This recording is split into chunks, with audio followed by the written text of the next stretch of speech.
Hey guys, welcome back, and this is how to download the Google Gemini AI.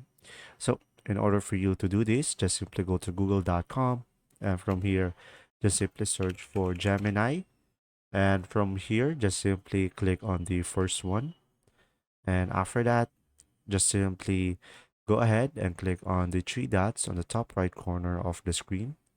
And now from here, just simply go for the cast, save, and share, and should be able to see here install page as app.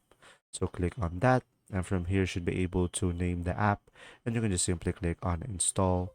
And after that, you should be able to have it as an application. Now, as you can see, we have the app over here. And when I close it, as you can see, we have the application over here, guys. So when you double click on it and open it, you will have this window over here, and it will serve as an application. And from there, guys, you should be able to download the Google Gemini AI. And there you go. If this video was helpful, please like and subscribe. And thanks for watching.